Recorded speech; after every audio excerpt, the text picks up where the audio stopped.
dengan Bunda Tira dan Usep. Nah Usep, kita ada di mana? Usep nggak tahu, tapi ada suara air. Iya, kita ada di Embung Sarawodadi. Dan cerita kali ini ada hubungannya dengan air. Air, iya, kita akan temanya adalah sumber air bersih. Nah, begini ceritanya teman-teman. Nah, suatu sore Adi diajak oleh Bondan untuk melihat sungai yang ada jembatannya. Ternyata di sana sudah banyak orang berkumpul di sana. Memangnya ada apa? Soalnya kemarin itu daerah sana itu kebanjiran, Usep. Hah? Banjir?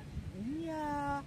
Dan ternyata apa penyebab banjirnya? Ternyata di sungainya itu banyak sampah. Itulah sebabnya jangan buang sampah sembarangan apalagi di sungai. Bener Usep. Adi dan Bondan melihat dari jembatan, ternyata sampahnya banyak dan sedang dibersihkan oleh warga sekitar. Mereka bergotong royong membersihkan sampah yang ada di sungai. Nah Bunda, makanya kita tuh gak boleh buang sampah ke sungai. Akibatnya bisa jadi banjir. Banjir kan merugikan banyak orang. Usep udah pernah lihat orang yang kebanjiran akan susah, rumahnya kerendam, barang-barangnya pada rusak. Iya Usep.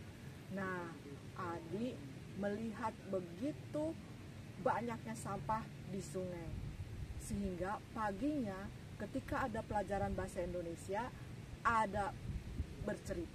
Adi bercerita tentang sampah yang banyak menimbun di sungai dan menyebabkan banjir.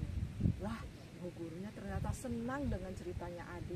Wah, keren banget Adi. Iya Usep. Nah, karena mendengar ceritanya Adi, esoknya bu guru mengajak anak-anak pergi ke sumber air, mata air. Wah, mata air itu apa? Tempat keluarnya air Usep.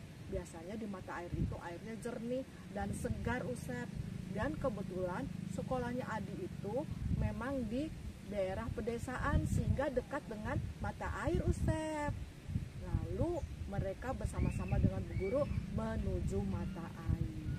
Dan di sana bu guru mulai bercerita dan mengajarkan ke anak tentang sumber air bersih. Wah, Usep juga mau dengerin. Karena sumber air bersih itu penting buat kehidupan manusia dan makhluk hidup lainnya. Betul Usep.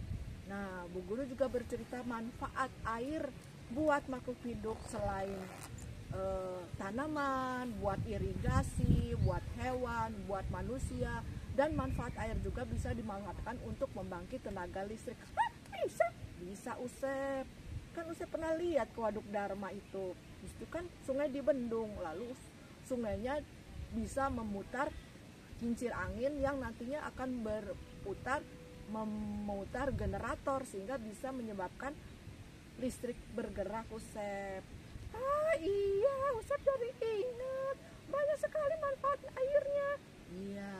Nah, bu guru juga cerita bagaimana manusia itu harus menjaga sumber air, mata air tetap bersih, termasuk sungai, danau, kolam, laut, itu semua harus bersih supaya sumber airnya itu bisa dimanfaatkan oleh manusia Usep. Sekarang Usep bisa lihat kalau sungai penuh sampah, sedangkan sungai dipakai buat pencuci piring, mencuci baju, cici. Iya, makanya sumber air itu harus bersih Usep. Makanya setiap warga, setiap masyarakat harus menjaga kebersihan sumber air. Di pantai Usep nggak boleh buang sampah sembarangan. Banyak sekarang pantai-pantai jorok karena ada sampah-sampah. Sehingga kalau sampah-sampah banyak di pantai itu bisa terbawa ke laut Usep. Kalau sudah terbawa ke laut bisa terdampar di daerah lain sehingga daerah lainnya juga penuh sampah. Emang bisa? Bisa Usep. Air laut kan itu bergelombang. Gelombangnya itu akan membawa sampah ke daerah lain Usep, sehingga daerah lain nanti penuh sampah. Wah, benar juga ya Bunda ya. Iya, begitu juga dengan danau, sungai, irigasi, itu tidak boleh ada sampah sama sekali. Wah, sekarang Ustaz mengerti kenapa sumber air, pantai, laut, danau, waduk tidak boleh kotor.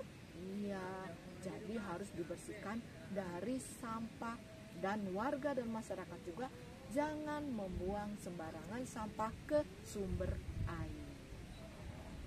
Ustaz sekarang senang, sekarang tahu. Nah, teman-teman juga jangan lo ya buang sampah ke sungai, ke danau, ke kolam, ke waduk, ke pantai. Karena itu akan membahayakan kehidupan manusia juga. Dan juga hewan dan tumbuhan lainnya. Iya, contohnya saja kalau saluran irigasi kotor, bagaimana dia bisa mengairi padi? Nanti padinya tercemar sehingga nanti pertumbuhannya enggak bagus. Nah teman-teman, sekian dulu cerita dari Bunda Tira dan Usep.